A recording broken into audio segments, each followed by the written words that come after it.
the fourth thing, it ain't gonna never stop till everybody die. It's the life. You know, it's either you get him first or he gets you.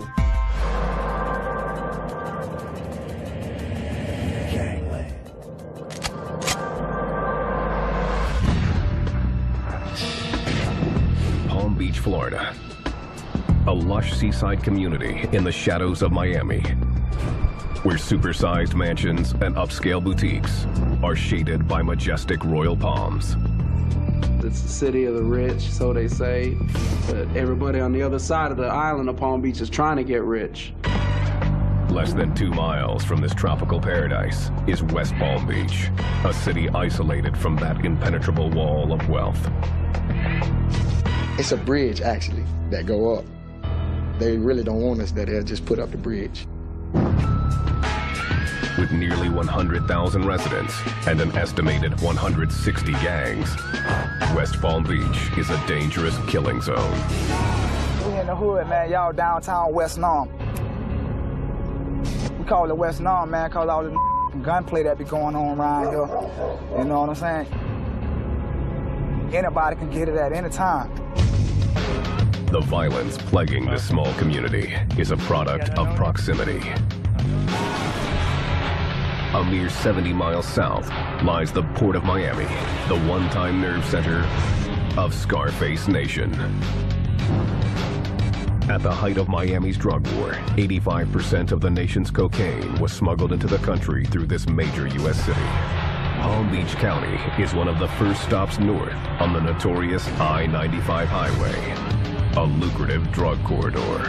Where there's money and drugs, there's guns. Where you get those three things together, there's always violence.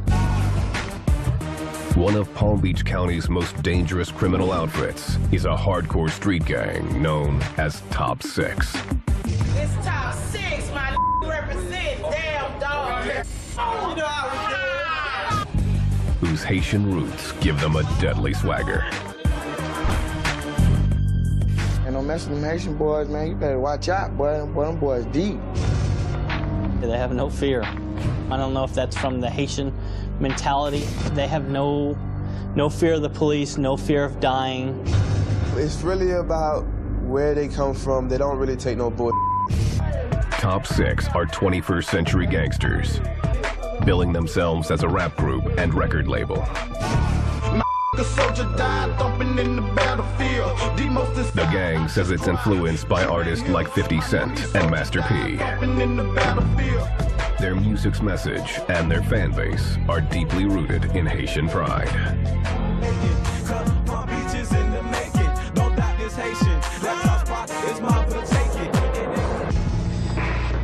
But according to law enforcement, Top 6 are secretly composers of crime. Their lyrics, coded messages of terror. I dispose of your body, we leave it floating. Your mama crying and hoping. Bad news, they find you in the ocean with 9 bullet wounds. They want to have a cover. There's always a cover. But when you peel back the layers of the onion, you find that what you have at the core of it is corruption. The cover and codes devised by Top 6 have proved difficult for law enforcement to crack. That's why it's been so hard to combat them, because nobody admits to their membership, where the Bloods and the Crips are proud of who they are. Still, there are clues hidden deep within the gang's songs. Local cops have discovered Top 6 isn't just one gang, but an organized crime family made up of more than a dozen different Haitian cliques. In their music, you will hear them call out their allies. Top 6, G-Block, Sandcastle, every mother C Terrace, 12, 14. You know that these are all part of the alliance. Together, they are a force to be reckoned with. 400 strong, moving throughout South Florida. You know, who wouldn't want to be a part of something that was big? You know what I mean? They're rapping, doing their thing. You got the young kids, you know, claiming Top 6. Yeah, Top 6, we Top 6, we hanging out with Top 6.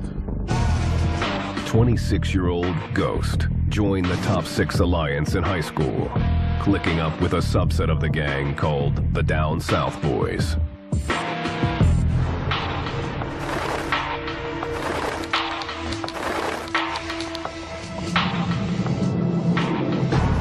started out as just, you know, just people being young, having fun.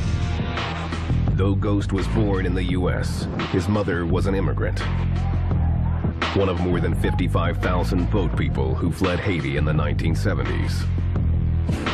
As a result, Ghost's African-American peers looked down on him. America was portraying Haiti as being a poor country, salvaged people, people that just into voodoo, magic and stuff like that. His dark skin typecast him in other ways. When he was 16, Ghost was walking home from an after-school job. He was arrested for a crime he didn't commit. Somebody had got beat up for his money, hit over the head with a hammer. I came walking down the street. I was black, I fit the description, got locked up for it, went to trial, got proven that it wasn't me, then I was let go. Then that's when street life really started.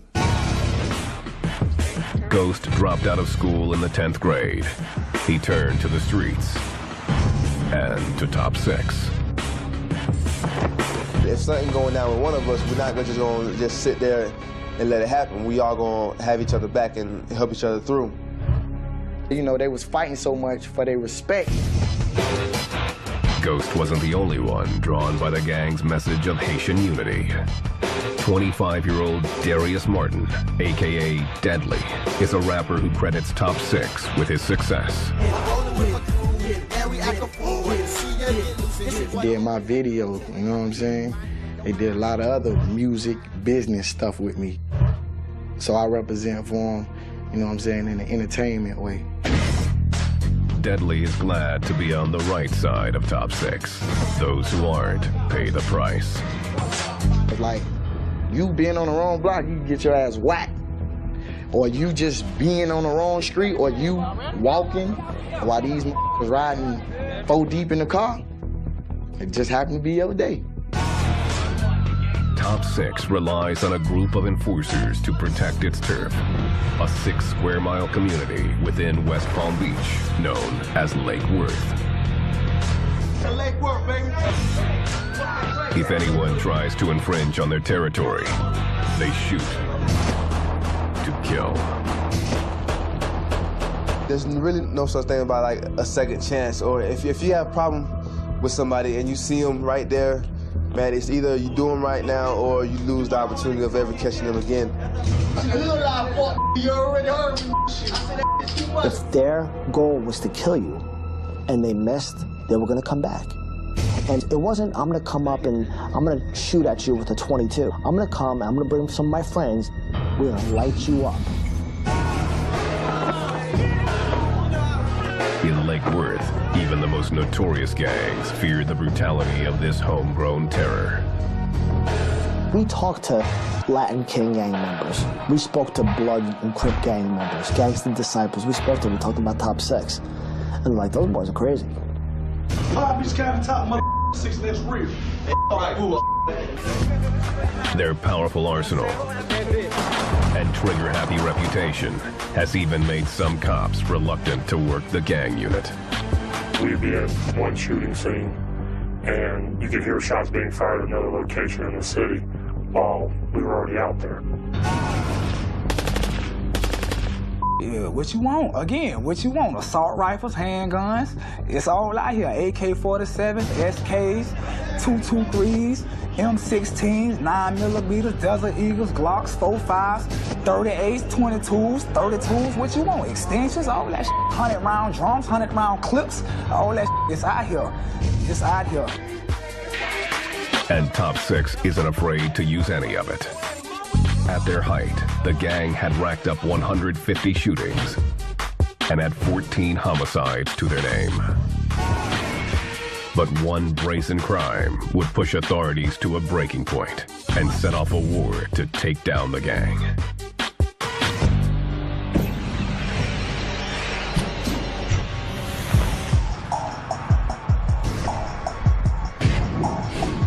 September 2006. Sherwood Joseph and 3 other Top 6 members were cruising the streets looking for trouble. They found it in the parking lot of a Super 8 motel just outside of Lake Worth. A car carrying another local clique called the 14th Boys pulled into the parking lot. Inside the car, Colby and Markel Jackson, hated enemies of Top 6, were preparing for a routine drug deal to go down. The Jackson brothers were unaware that their Top 6 rivals had spotted them and that they were driving straight into a trap. There was only one way into the parking lot, and it was the same way out. Once they got him in there, they blocked him in and basically got out of the car and opened fire. It's like a scene you would see in the movies. 76 rounds from an AK-47 to fire. 76 rounds. Magazine holds 30. So was it more than one gun? So multiple shooters with AK-47s getting out? It's incredible. Colby Jackson was killed instantly. His brother Markel somehow escaped the hail of gunfire. Motel rooms were shot. It's a miracle nobody else was hit. Sherwood Joseph and his Top 6 triggermen quickly fled the scene. But moments later, they circled back to finish the job. Surveillance cameras caught a glimpse of their second assault. As smoke billowed from machine gun blasts, Markel Jackson scrambled to safety.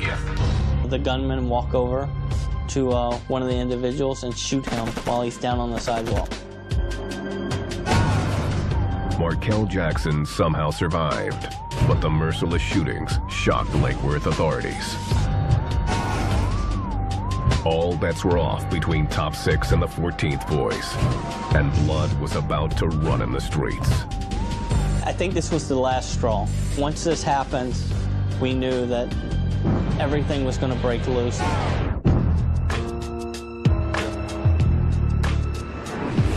West Palm Beach, Florida. Separated by the Intercoastal Waterway from its rich neighbors in Palm Beach, it's called the other side of the island.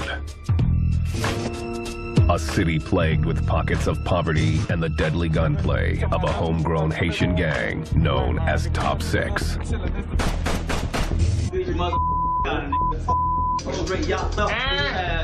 Just like a Vietnam vet that done been over there and done been through all that gunplay. You know what I mean? We've been through the same gunplay, just in the urban area. We wasn't in the jungle, but we call it a concrete jungle.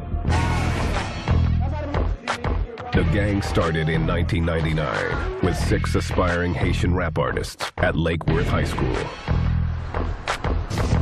When Ghost was 17, he met the rappers in an ESOL class, English for speakers of other languages. Majority of the people, they didn't really speak like good English, and this is where you'll come and practice on your English and sharpen up.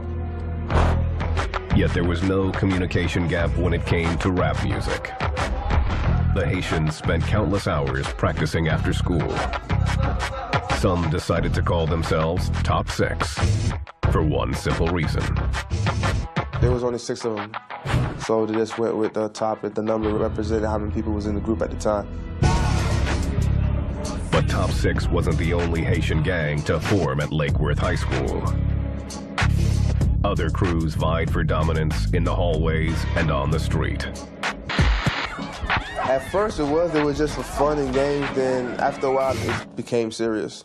It became a way of life.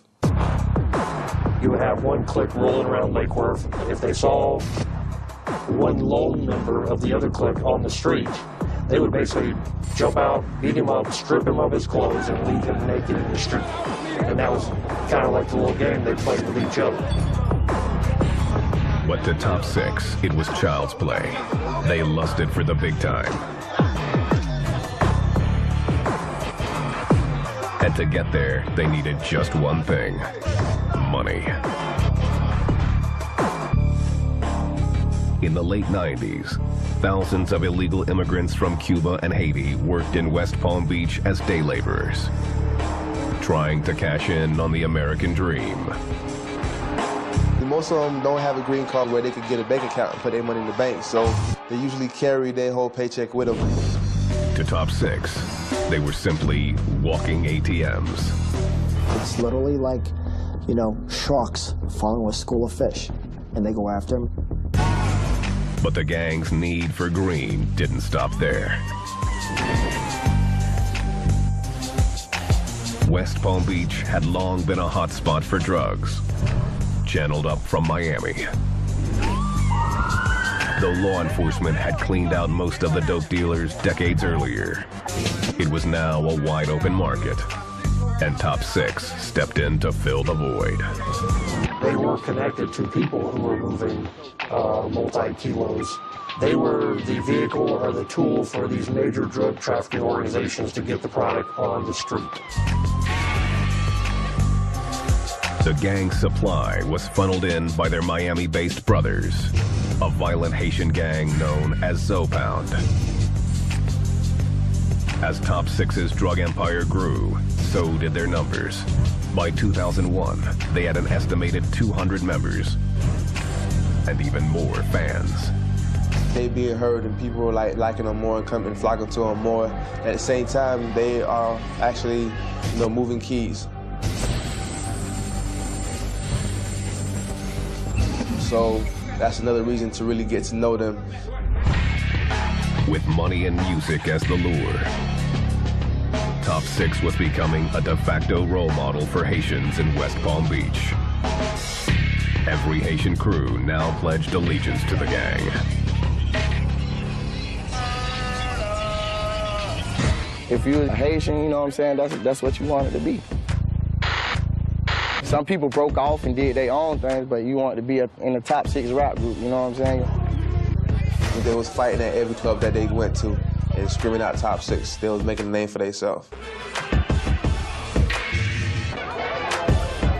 Hey, listen here, man. This is your boy, Mr. Freak, 5'6". Jimmy Pettigrew, known on the streets as Mr. Freak, saw the group's potential.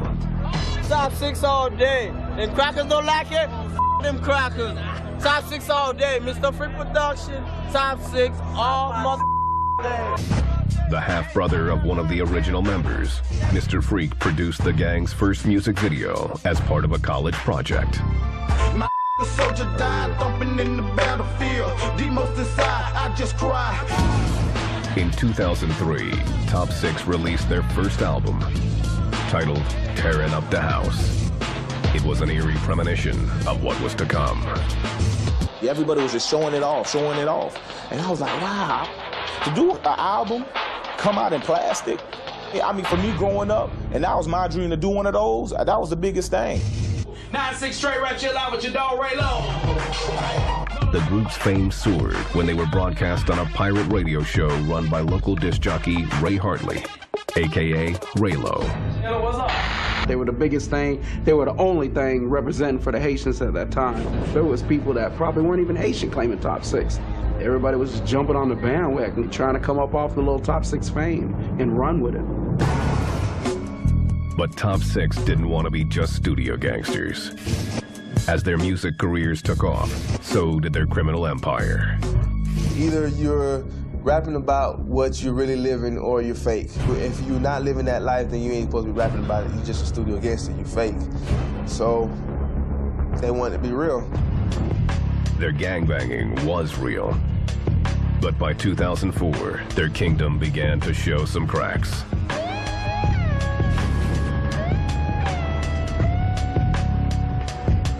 The gang's message of Haitian solidarity, touted in their lyrics, was being lost on newer members of the Top 6 family, who were seeking their own share of the spotlight. And it's like, when you're doing things, you might be in the way of somebody else shining, so they would probably take you out the picture so they could shine. Ghost and the Down South Boys gang felt disrespected by Top 6 and vowed to set them straight one night at a Lake Worth club. Things happened in the parking lot, the fight happened. 3 of the Top 6 members got stabbed. Ghost claims his homeboys let him take the fall. He was sentenced to 4 years in prison for attempted murder. After that incident happened, they went around rapping, I'm like 50 Cent, I got stabbed, I didn't die. That kind of like boosted their head and made them feel like probably invincible or they just cheated death. 50 Cent was a huge influence upon the young Haitian guys who had been shot in a drive-by, sold drugs, been arrested for selling drugs, sings about selling drugs. They looked at him as a guy who was one of them. It was a defining moment that turned Top 6 into a criminal syndicate, hell-bent on the belief that violence could take them to the top of the charts. If you messed with one of them, you messed with all of them. That's real. The Haitians armed themselves with assault rifles and automatic handguns and went after whoever challenged their rise to power. You see just the most craziest stuff, but you know, you gotta blink twice and ask yourself, did I just see that? You ever see people, you know, swerving on you, come shoot out the car, pop, pop. Whatever, you know. Just, you know, people getting chopped up, you know. Chopped up means we were getting called out 2, 3, 4 times a week because of a shooting that was related to these guys. A week. The brutal violence was reflected in the lyrics of their songs, like Payback. I ain't no stranger to y'all. I got 100-round clip that make all y'all fall. And that's right. Y'all boys asking for problems, but I guarantee you that SK gon' solve payback, payback. When you put a message out and you say, you did us wrong and we're coming to get you, and then you go do it, that song takes on a whole new meaning. It's more than just singing a song. You know, you can say that all day long, but when you actually going out and actually killing people, then you're living your music. It was as if every song spawned another shooting. On Christmas Eve 2006, the bloodshed escalated to a new level.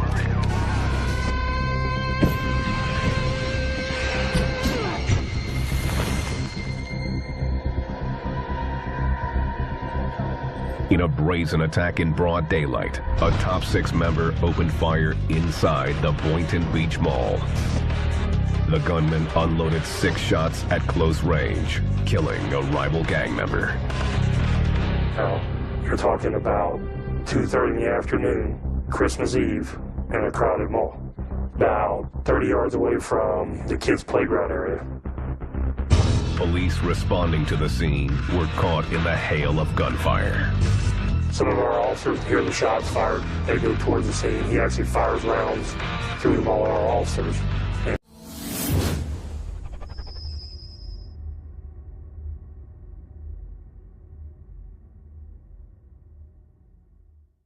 And we end up chasing him through the mall.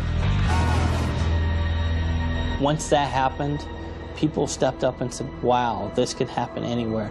It's no longer in the city of Lake Worth on one street that we don't care about because we don't live there. Now it affected everybody. I mean, they shut down an entire mall on Christmas Eve.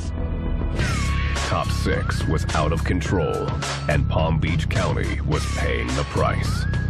It was, you know, live for the moment, take care of each other, and F everybody else. West Palm Beach, nestled in the heart of Florida's Gold Coast, it is ranked number 13 among America's most dangerous cities. A dark world of lawlessness run by a Haitian gang called Top 6. Let me get my 6. 6 again. You look at the national gangs, they have a Bible. They have something to go by. There's almost rules. There was no rules in Top 6. There was free-for-all. There were no rules. In Top 6, there's no hierarchy or structure. The only way to get to the top is through bloodshed. With Top 6, it was more secular. It was sort of power, in a sense, rotated. The guys with the money, the more violent guys, got more prestige and became more powerful. Though some Top 6 members boast solid black or white t-shirts, others insist the gang doesn't have official colors. Where we from, too many ain't got nothing, man. Them little $5 t-shirts do good. You feel me? You go to the store and buy a white t-shirt, you looking like $1 million, you know what I'm saying? It ain't no gang because we ain't repping no more flags. We ain't throwing up no red flags, no blue flags, no green flags. We ain't repping no flags. We repping us as black people. Top 6 members do represent with t-shirts emblazoned with the letters R.I.P. It's just like when somebody died, you know, in remembrance of that person, you'll put their face on a t-shirt, you know, go to the funeral like that, or when the anniversary or whatever you feel like you're missing your homeboy, you know. Some members are also marked with simple tattoos that read Top 6 or claim the city of Lake Worth. But there's one way almost all Top 6 members can be identified: by their battle scars. Many of them are excited when they get shot. They actually thrive on that. Many of them are happy to show their scars. Their hand sign also represents the number 6. All 5 fingers on one hand and the middle finger on the other. They also throw up the middle fingers on both hands, symbolizing their motto, FTW.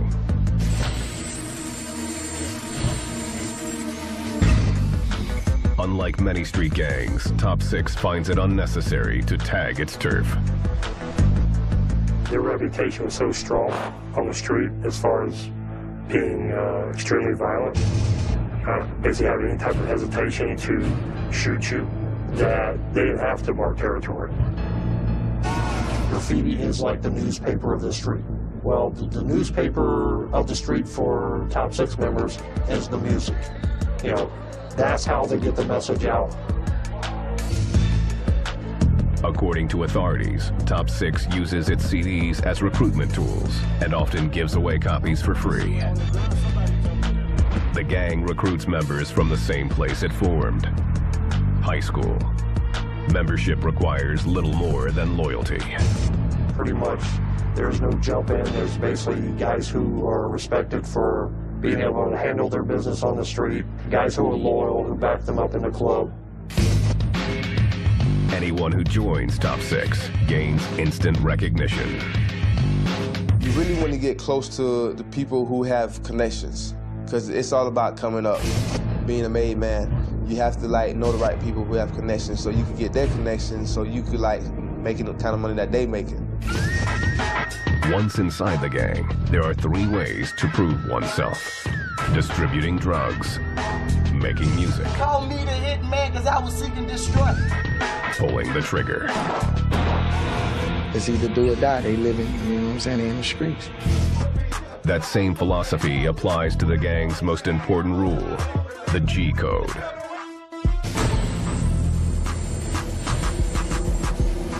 They don't talk. You go to any gang-related shooting, there could be in broad daylight, in the middle of summer, where 20 or 30 people are standing outside their houses or around that area it happened, and nobody would talk to you. Palm Beach authorities once offered a plea deal to a Top 6 member who drove the getaway car used in a homicide. He refused, choosing jail over snitching. We weren't interested in putting him away for life. We needed his cooperation to get the actual shooters, and he chose to take a life sentence rather than a 10-year sentence and speak to the police. Police attribute the gang's silence to their Haitian heritage and their strong sense of loyalty. Me, I'm my brother's keeper. He's my keeper. Stick to the G code and everything will be okay. Especially if it ain't got shit to do with you, leave it alone, cause you stepping in some shit that you can't wipe off your foot. Their silence makes them a hot commodity among Mexican drug traffickers. These organizations see the value of a group like Top 6 because it can get the product out on the streets and it can control what's going on the streets. Top 6 deals primarily out of traps. They rely on motel managers to serve as lookouts and help secure transactions. You're serving in front of a motel, so you paying them, you know, for like a little leeway, so when things go down, they won't be so mad at you because you was paying, you was like taking care of them. Most important, Top 6 depends on guns. their weapon of choice. Choppers, choppers, and more choppers.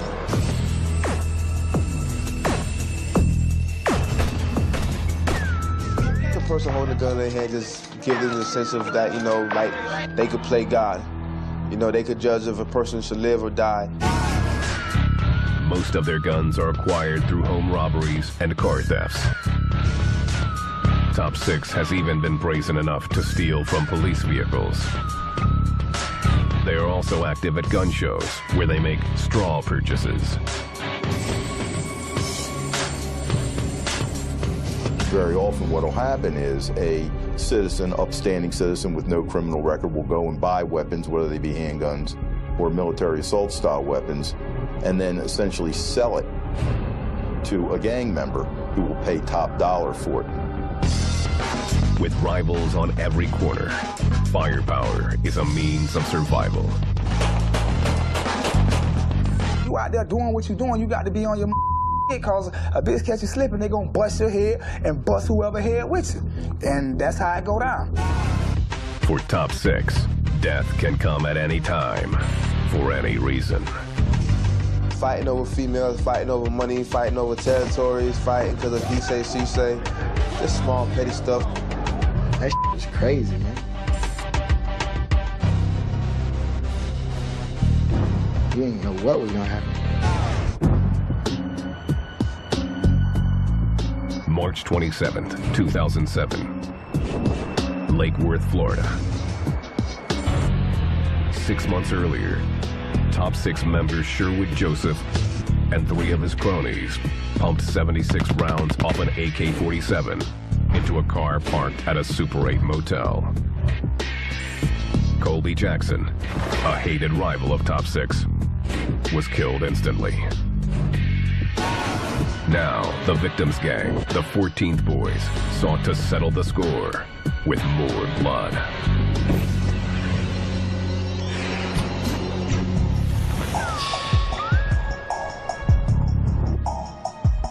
Nearly a dozen Top 6 members were playing dominoes and cards in the backyard of a house in the heart of their territory. This was like the Top 6 safe house. Nobody dared to come into this house and disrespect Top 6. Out of nowhere, 3 masked gunmen, believed to be 14th Boys, stormed the backyard and opened fire with automatic weapons. They come up through the driveway and they just start popping rounds at anything that was moving. And smoke billowing from the backyard from all the gunfire. The gunman unloaded 40 rounds before the only armed Top 6 member managed to fire back, hitting one of the shooters. That kind of throws a whole monkey wrench. One of the other guys' rifles gets jammed, and they decide, okay, let's retreat. 3 men were killed, including Edison Marcel, one of the original members of Top 6. 4 others were injured. You know, your home is where it's supposed to be exclusive. Nobody's supposed to know about it, because if you have beef, then they're gonna bring it to your home. And the person knew where they stayed at. It was one of the deadliest, most gruesome crimes in the history of Palm Beach County. Police knew an unprecedented gang war was about to erupt, unless they acted quickly. Top 6 was going to go out and shoot whoever was responsible for this, and it didn't matter where it was.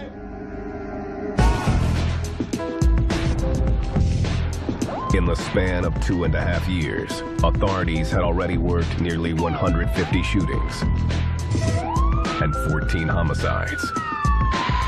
They had no choice but to dismantle Top 6 by any means necessary. It's like cutting cancer out. It's a cancer. You don't want to just get a little piece of it. You want to take the whole thing. To take down the gang, authorities knew they would have to topple the entire criminal enterprise. Yet the lack of structure within Top 6 would prove a major challenge. It makes it more difficult to address because you can't just take out one leader and the group will fold. Every time you take out one key guy, somebody who's going to fill that vacuum. There's no one set leader. All right, you ready?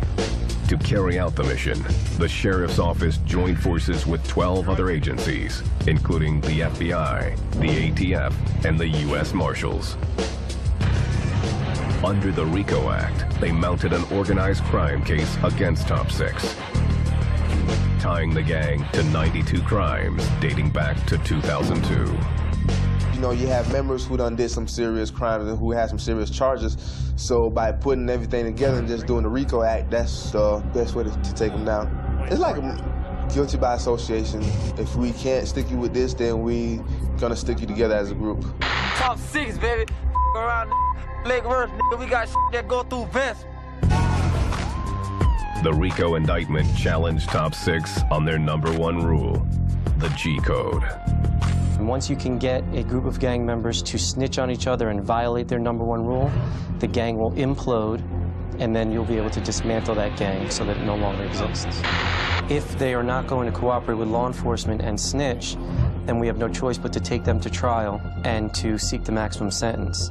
This is the most important thing in the hood, man. People, please stop telling.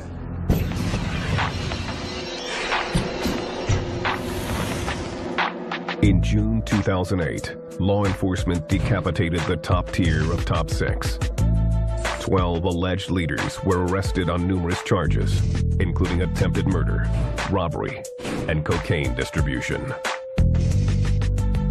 It was only the second time the RICO statute was used on street gang members in Palm Beach County, and it took the streets by surprise.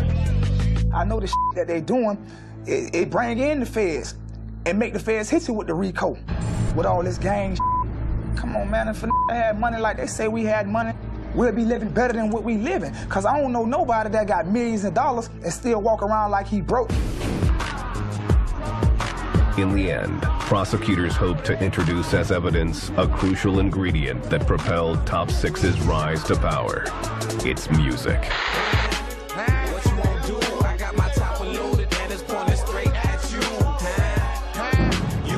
Music is a tool that gangs use to promote their criminal activity. It lets them show the strength they have in the community by talking about things that they do to terrorize the community.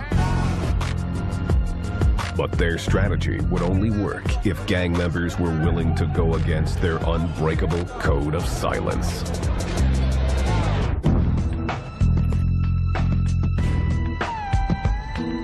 In June 2008, the feds brought a RICO case against the leaders of Top 6, a hardcore Haitian gang who ran the streets of West Palm Beach using reckless firepower. As of June 2009, the trial is ongoing, and only 2 of the 12 key defendants have been convicted. Both refused to break the gang's strict G code and rat on their brothers. They were sentenced to 25 years.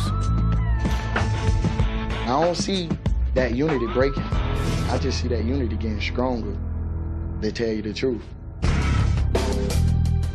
Gang-related homicides in Palm Beach County have dropped more than 25%, from 44 in 2007 to 34 in 2008.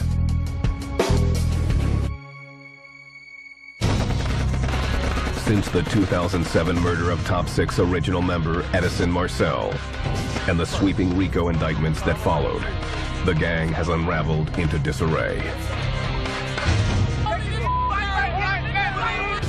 Today, Top 6 has splintered into at least 4 new groups, and a younger generation is taking the reins, still pledging allegiance to Top 6, but under new identities. It's Top 6! It's not a good thing to be claiming Top 6 right now because of racketeering and all these things. So, hey, we'll call ourselves Fate Squad now.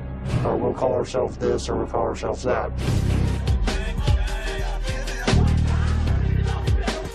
One group is so bold, they introduced themselves to authorities. They came in on their own just to tell us, we're not a gang, we are a rap group, this is what we're about. And as we're sitting there and we're talking to them, I'm thinking the whole time, this is 1999, Top 6, the very beginning. I told them, don't be Top 7. We'll see. But they're on our radar. We know who they are. Today, old school Top 6 members like Ghost have had enough of gang life. The street life is not something that you really want to stay into for a very long time. It's something that you get into for a minute, make your money, and get out. If you end up staying there, then either you're going to prison or you're going to be 6 feet deep. After spending 4 years in prison, Ghost is now struggling to find a job with attempted murder on his resume. He hopes one day to leave Palm Beach behind. I don't want my kids going through the same thing that I went through. I really want a better life from them. Man, I'm getting wealthy, plus I'm no on the Do you smell me? Deadly is still chasing his dream of being the next big name in rap. He funds his music through his work as a promoter and performer, and spends his free time cutting demos in an underground studio. It's the outlet, you know. It's how I get away, hoping, you know, one day get that record deal, and I'm out of here. I'm always come back to the hood, you know.